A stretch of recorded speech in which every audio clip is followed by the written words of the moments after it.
Hey everybody, I'm Brian with Fort Knox Garage, and I'm going to show you how to install these Molle panels in the back of this 2016 4Runner. These are made by a company called Maiker. I found them for around $100, and you can also get them with a set of bags and Molle compartments for about $130. I'll put links for everything in the video description below. I wanted to show you what they look like and how they go together because the instructions were a little bit simple. I want to walk you through step by step just how easy they are to install. I definitely recommend them. It's a cool upgrade for the vehicle, but they also are very strong and built well. So let me show you what they look like up close, and then I'll show you how they install. So let me just give you a quick little overview. There's going to be a mount up here that you actually have for like a coat hook. You're going to be reusing that bolt. And then these other two mount points back here, there's a little plastic panel you remove. You're going to be taking that bolt out. And then right here, you're going to be popping this out, taking that bolt out. They're going to be replaced with these that come with it.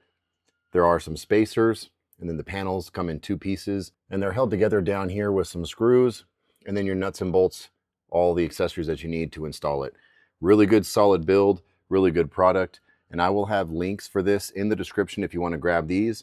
They do come with just the panels, and then they also come with a kit that has the bags. I like that because it's a pretty good value. I think it was about $100 or so for the panels, and maybe like $130 for this, and a handful of different bags. They all set up on here, but it's very sturdy, really good metal. Let me show you how to put it together and install it.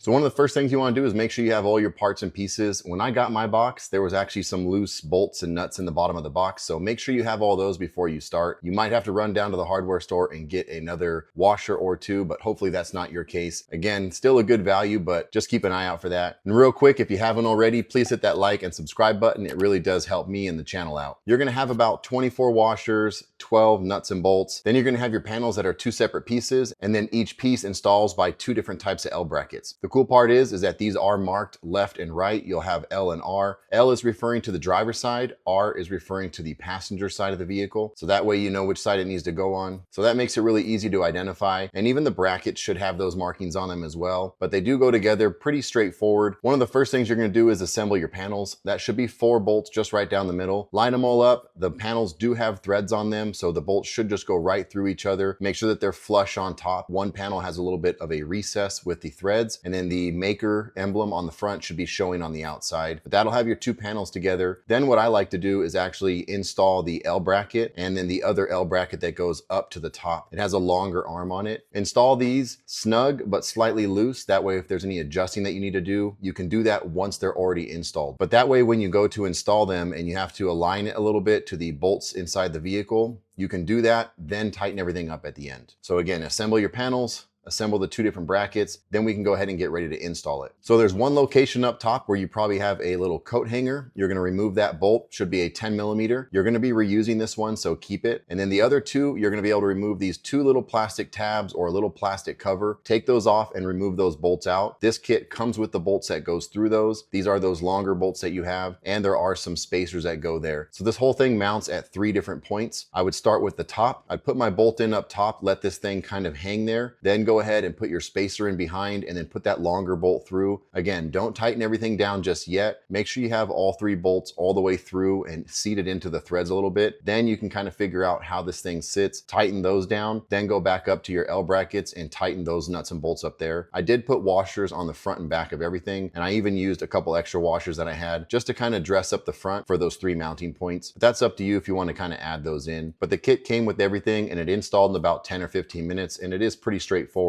But now that you can see that they're in here, I think it looks really cool. It's a very clean look. And I did get the set with the bags. I thought it was a cool little value that they have there. Again, 100, so maybe 130 for the other one. But you decide. I think it's a good upgrade for the vehicle. It also keeps the dogs off the window, and they also have some other upgrades that you can add that are panels that go across for like a large dog barrier. I will be installing a solid metal Molle type barrier here, so keep an eye out for that video. That one is from a different company, but I'm going to show you how it kind of aligns up with this one and should still work. But otherwise, I have another video showing a dog barrier that's a little bit more removable, a little bit cheaper. It's kind of easy, but I'm going to go for a more industrial one, and I'll be doing a video on both of those. So if you haven't already, please hit like and subscribe. I hope you enjoyed the video, and I'll see you on the next one.